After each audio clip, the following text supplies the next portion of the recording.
नमस्कार, बुलेटिन में आप सभी का स्वागत है। मैं हूं आपके साथ अस्मिता। बुलेटिन की शुरुआत करेंगे इस वक्त की बड़ी अपडेट से। इस वक्त का बड़ा अपडेट राजधानी से दे रहे हैं आपको, राजधानी भोपाल से, जहां चैत्र नवरात्र का 8वां दिन बड़े ही धूमधाम से मनाया जा रहा है। आपको बता दें, मंदिरों में आज महागौरी की पूजा अर्चना हो रही है। देवी मंदिरों में सुबह से ही भक्तों का तांता देखा जा रहा है। अष्टमी के दिन कन्या पूजन का भी विधान होता है और कन्या पूजन का बहुत महत्व इस दिन होता है। कहा जाता है इस दिन कन्या पूजन करने से, कन्याओं को भोजन कराने से सारे काम बनते हैं। साथ ही घर घर में हवन पूजन का भी महत्व देखा जा रहा है।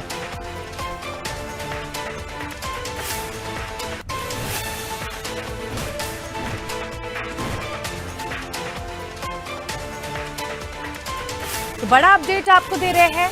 चैत्र नवरात्र का आज 8वां दिन है। महागौरी का पूजन इस दिन होता है और इस दिन कन्या भोज, कन्या पूजन का विशेष महत्व होता है।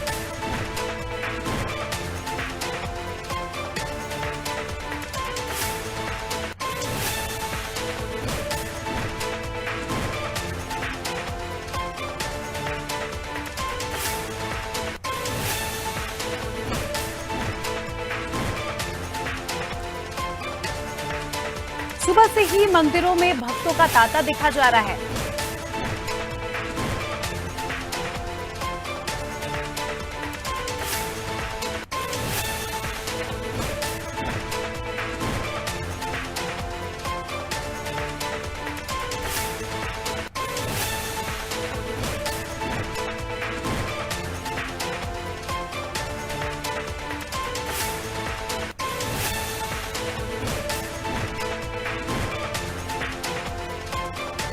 चलिए, इसी के साथ हमारे सहयोगी वैभव हमारे साथ इस खबर पर जुड़ चुके हैं। वैभव, आज नवरात्रि का 8वां दिन है। महागौरी की पूजा आज के दिन होती है और आज के दिन विशेष महत्व होता है क्योंकि आज यज्ञ भी होता है और कन्या पूजन और कन्या भोज का भी विशेष महत्व है। राजधानी भोपाल में क्या कुछ तस्वीरें देखी जा रही है?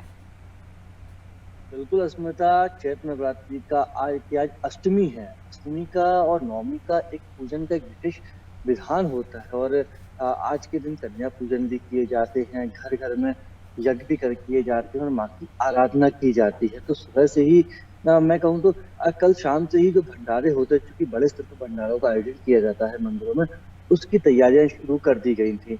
तो कई जो भंडारे हैं यहाँ पर हजारों किलो में शामिल पहुंचेंगे, प्रसादी को ग्रहण करेंगे। इसके साथ ही घर घर में कन्या पूजन किया जाएगा।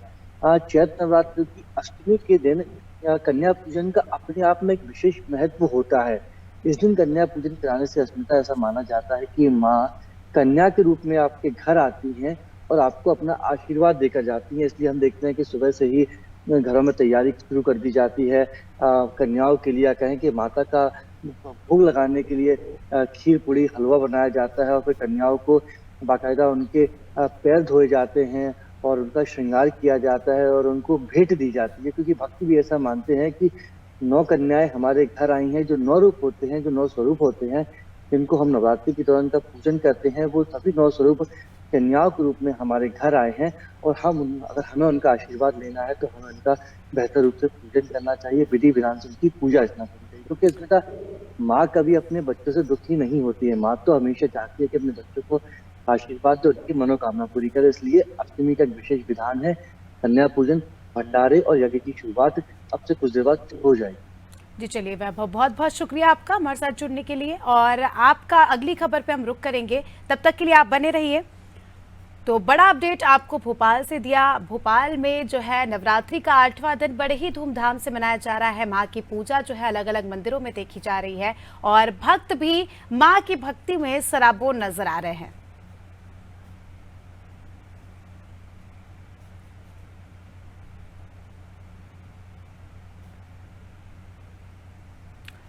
चलिए, इसी के साथ अगले बड़े अपडेट पर नजर डाल लेते हैं। भोपाल से अगला बड़ा अपडेट दे रहे हैं।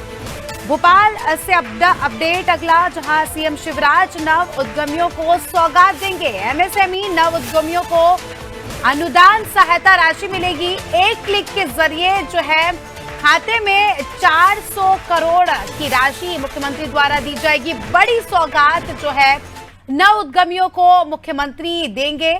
आपको बता दें सीएम हाउस के समत्व सभागार में इस कार्यक्रम का आयोजन होगा। मंत्री ओम प्रकाश सकलेचा भी कार्यक्रम में शामिल होंगे। तो चलिए हमारे सहयोगी वैभव हमारे साथ जुड़ चुके हैं। वैभव, आज बहुत बड़ी सौगात जो है नव उद्यमियों को मिलने वाली है। एक क्लिक के जरिए जो है खातों में 400 करोड़ रुपए की राशि मुख्यमंत्री द्वारा डाली जाएगी।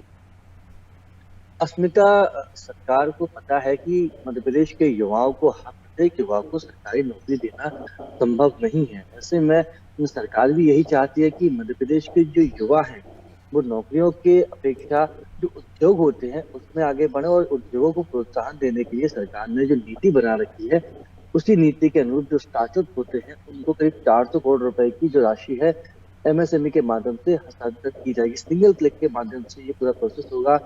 मुख्यमंत्री निवास में कार्यक्रम आयोजित होगा जहां सीएम शिवराज सिंह चौहान के साथ ही मंत्री ओम प्रकाश सकलेचा भी मौजूद रहेंगे। मध्य प्रदेश की भाजपा सरकार हो, चाहे केंद्र की मोदी सरकार हो, चाहे अन्य राज्यों की सरकार हो, वो यही चाहते हैं कि अब युवा उद्यमी बने, उद्यमी बनकर वो दूसरे लोगों को भी रोजगार प्रोवाइड करे और ज्यादा से ज्यादा लाभ भी कमाए। इसलिए हमने देखा है कि मध्य प्रदेश की स्टार्टअप नीति है। स्टार्टअप नीति के तहत कहा गया है कि चाहे जमीन लेनी हो, चाहे उद्योग से संबंधित परमिशन लेनी हो, अगर मध्य प्रदेश के युवाओं को, मध्य प्रदेश के उद्यमियों को किसी तरह की कोई परेशानी आती है तो वो सीधे मुख्यमंत्री सचिवालय से भी बात कर सकते हैं और उनकी परेशानी को जल्द से जल्द निराकरण किया जाता है। और ऐसा माना भी जाता है कि स्टार्टअप योजना मध्य प्रदेश के युवाओं के लिए बहुत अच्छी है। तो आज अस्मिता 400 करोड़ रुपए सिंगल क्लिक के माध्यम से हस्तांतरित किए जाएंगे और सरकार के केवल यही उद्देश्य है कि मध्य प्रदेश के जो युवा हैं वो ज्यादा से ज्यादा रोजगार शुरू करें मध्य प्रदेश की धरती पर, ताकि ज्यादा से ज्यादा लोगों को रोजगार भी मिल सके और मध्य प्रदेश की आर्थिक पर प्रगति भी हो सके। जी चलिए वैभव, बने रहिए आप हमारे साथ। जल्दी आपका रुख करेंगे। तो बड़ा अपडेट आपको भोपाल से दिया, जहां आज बड़ी सौगात जो है मुख्यमंत्री द्वारा दी जाएगी। सिंगल क्लिक के जरिए 400 करोड़ की राशि ट्रांसफर की जाएगी नव उद्यमियों के लिए। चलिए इसी के साथ अब अगले बड़े अपडेट पर नजर डाल लेते हैं। अगला बड़ा अपडेट आपको राजधानी भोपाल से दे रहे हैं, जहां राजधानी में आज से फौजी मेले की शुरुआत होने जा रही है। जी हाँ, 5 दिन तक ये फौजी मेला चलेगा। एमबीएम कॉलेज ग्राउंड में ये मेला लगेगा। सीएम शिवराज सिंह चौहान खुद इस मेले का उद्घाटन करेंगे। आपको बता दें भारतीय सेना के 3 अंग इसमें शक्ति प्रदर्शन करेंगे। सेना की ताकत को आम लोगों के साथ इस मेले के जरिए साझा किया जाएगा और लोगों को युद्ध तकनीकों की जानकारी भी दी जाएगी। और आपको बता दें कि 5 दिन बाद इस मेले का समापन भी होगा। 2 अप्रैल को इस मेले का समापन होगा। इसी के साथ हमारे सहयोगी वैभव हमारे साथ इस खबर पर जुड़ चुके हैं। वैभव, एक बहुत बड़ा नवाचार जो है यहाँ पर होने जा रहा है मध्य प्रदेश में। फौजी मेला आज से उसकी शुरुआत होगी, 5 दिन तक ये मेला चलेगा। क्या कुछ अपडेट्स है इसको लेकर? आमतौर पर जो सिविलियंस होते हैं स्मिता, वो युद्ध की जो तकनीक होती है, भारतीय सेना के द्वारा जो हथियार उपयोग किए जाते हैं, जो टैंक्स होते हैं, जो गन्स होती हैं, इसके साथ जो बॉम्ब्स यूज किए जाते हैं, उनके बारे में जान नहीं पाती है। तो आम जनता में भी कौतूहल होता है कि किस तरीके से भारतीय सेना है वो अपने विरोधियों को हराती है, और इस संबंध में जानकारी भी वो लेना चाहते हैं। हालांकि फिल्म्स के माध्यम से, इंटरनेट के माध्यम से थोड़ी बहुत जानकारी मिल जाती है, लेकिन साक्षात तौर पर सिविलियंस नहीं देख पाते। और भारतीय सेना ये भी चाहती है कि मध्य प्रदेश के जो युवा हैं वो सेना की ओर आकर्षित हों और जो सेना की समय समय पर भर्ती निकलती है उसमें ज्यादा से ज्यादा आवेदन आकर वो देश सेवा कर सकें। तो आज से एमबीएम ग्राउंड पर फौजी मेले का आयोजन किया गया है, जहां पर युद्ध के संबंध में जो तकनीक होती है, युद्ध के जो हथियार होते हैं वो रखे गए हैं। उसके साथ ही जो सेना के विशेषज्ञ होते हैं, क्योंकि तीनों सेना के द्वारा मिलकर इस आयोजन को किया जा रहा है, तो तीनों सेना के जो विशेषज्ञ होते हैं वो भी यहाँ पर मौजूद रहेंगे। अस्मिता, जो युवा आएंगे, जो अपने परिवार के साथ आएंगे, उनको तकनीकों के बारे में बताया जाएगा, उनको बताया जाएगा ये जो हथियार आप देख रहे हैं इसका इस्तेमाल किस तरीके से किया जाता है। इसका इस्तेमाल करने से पहले उसके इतिहास के बारे में भी जानकारी दी जाएगी। तो सुबह 9:30 बजे मुख्यमंत्री शिवराज सिंह चौहान इस फौजी मेले का उद्घाटन करेंगे और ये बेहद अच्छा मौका है जहां सिविलियंस जाकर भारतीय सेना के बारे में समझ सकेंगे, भारतीय सेना के तीनों अंगों के बारे में समझ सकेंगे और जो हथियार होते हैं, जो तकनीक होती है, उसके बारे में जान सकेंगे। जी बिल्कुल वैभव, बहुत सारे युवाओं का ये सपना भी होता है कि आगे चल के वो फौज में या सेना में अपना करियर बनाए। तो ऐसे में कह सकते हैं कि ये जो मेला है कहीं ना कहीं उनको एक बहुत अच्छी गाइडेंस भी देगा कि ऐसा काम होता है जिसके जिसके चलते जो है वो अपने फ्यूचर में या भविष्य में काफ़ी अच्छा काम कर सके, क्योंकि उनको जानकारी पहले से ही होगी इस चीज़ की। जानकारी का अभाव होता है, इसलिए सेना के बारे में कई बार हम देखते हैं कि जो युवा हैं वो ठीक तरीके से समझ नहीं पाते। तो ये सेना के द्वारा ये जो कार्यक्रम की शुरुआत की गई है, जो मेले की शुरुआत की गई है, उसका उद्देश्य केवल एक है कि युवा सेना के बारे में ज़्यादा जाने, सेना के तीनों अंगों के बारे में ज़्यादा जाने और सेना की कार्य पद्धति किस तरीके से होती है। युद्ध के समय सेना किन हालातों का सामना करती है, उनको समझ सकें और समझने के बाद सेना की ओर आकर्षित हों। क्योंकि अगर सैनिक नहीं होंगे तो भारतीय की जो सीमा है उस पर भारत की रक्षा कौन करेगा? तो ये एक महत्वपूर्ण उद्देश्य है तीनों सेना इसलिए इस तरह के मेले का आयोजन कर रही है। चलिए वैभव, बने रहिए अब हमारे साथ, जल्द ही आपका रुख करेंगे। तो बड़ा अपडेट आपको भोपाल से दिया, जहां फौजी मेले की शुरुआत आज से होने वाली है। खुद मुख्यमंत्री शिवराज सिंह चौहान इस मेले का उद्घाटन करेंगे। चलिए इसी के साथ अगले बड़े अपडेट पर नजर डाल लेते हैं। अगला बड़ा अपडेट आपको बता रहे हैं एमपी से, जहां वकीलों की हड़ताल स्थगित हो गई है। आज से फिर काम पर वापस लौटेंगे वकील। सुप्रीम कोर्ट ने चर्चा के लिए इन वकीलों को बुलाया था। 6 दिन से वकील जो है पैरवी नहीं कर रहे थे, जिसके चलते बहुत सारे काम रुक भी गए थे और काफी ज्यादा जो है मुश्किलें यहाँ पर आ रही थी। मगर आज जो है वापस से फिर से वकील अपने अपने काम पर वापस लौट चुके हैं। चलिए हमारे सहयोगी वैभव हमारे साथ जुड़ चुके हैं। वैभव, देखा जा रहा था कि वकीलों की लगातार हड़ताल चलती थी, जिसके चलते काफी ज्यादा जो है मुसीबतों का सामना भी करना पड़ा। मगर आज ये एक खुशी की खबर है कि वकील जो है वापस अपने काम पर आज लौटने वाले हैं।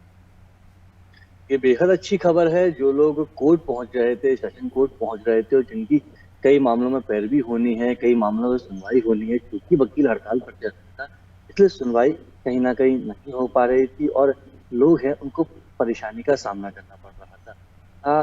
कल देर शाम से जो सुप्रीम कोर्ट से बातचीत हुई, सुप्रीम कोर्ट के जो अधिवक्ता होते हैं उनके साथ बातचीत हुई, जजेस के साथ बातचीत हुई, उसके बाद मध्य प्रदेश में जो जिला विभाजक संघ है उसके द्वारा हड़ताल को स्थगित करने का फैसला लिया गया। क्योंकि जिस तरीके से जबलपुर हाईकोर्ट का आदेश आया था, पुराने पेंडिंग जो केसेस हैं उनकी जल्द से जल्द सुनवाई करने की बात उस आदेश में की गई थी, तो उसको लेकर कुछ संशोधन किए जाने की बात मध्य प्रदेश के वकील कर रहे थे।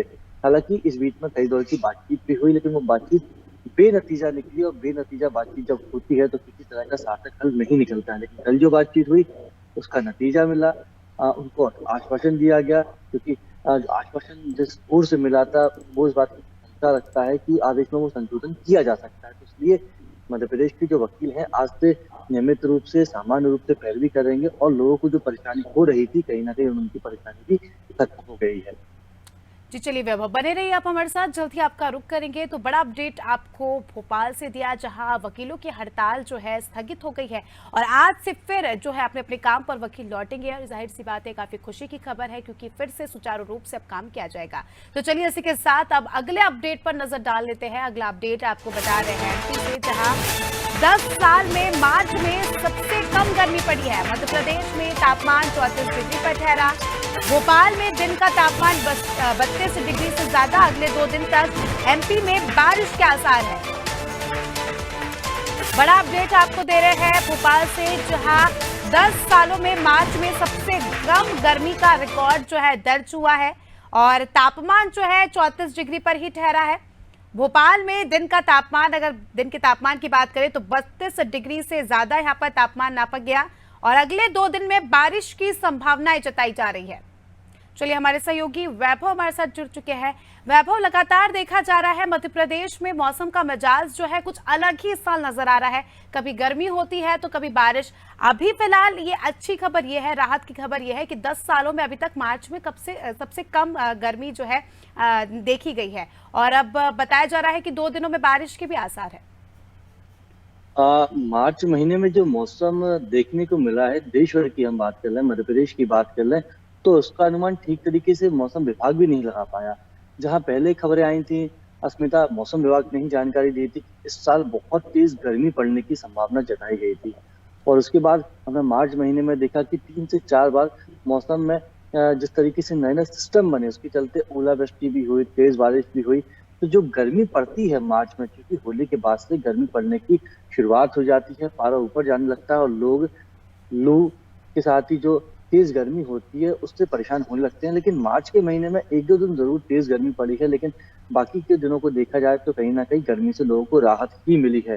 तो 34 डिग्री तक तापमान पहुँचा है, मतलब अगर मार्च महीने की बात करें तो ये तापमान करीबन 38 से 40 डिग्री तक पहुँच जाता है, लेकिन ये 34 डिग्री पर स्थिर है। इसके साथ ही मार्च महीने के जो बाकी के दिन हैं, उन दिनों में भी मौसम में बहुत ज़्यादा बदलाव होने की संभावना नहीं है। मतलब मौसम बहुत ज़्यादा गर्मी पड़े ऐसा नहीं है, बारिश की संभावना जताई गई है।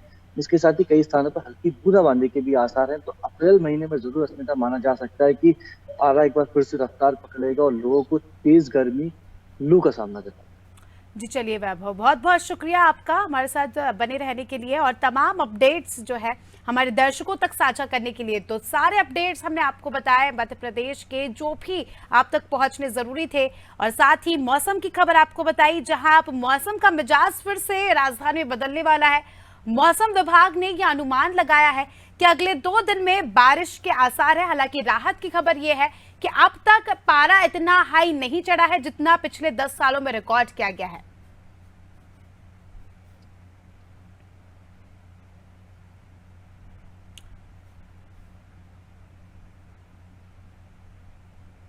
चलिए, इसी के साथ फिलहाल इस बुलेटिन में इतना ही। बने रहिए हमारे साथ अनादि टीवी पर, खबरों का सिलसिला लगातार जारी है। दीजिए हमें इजाजत, नमस्कार।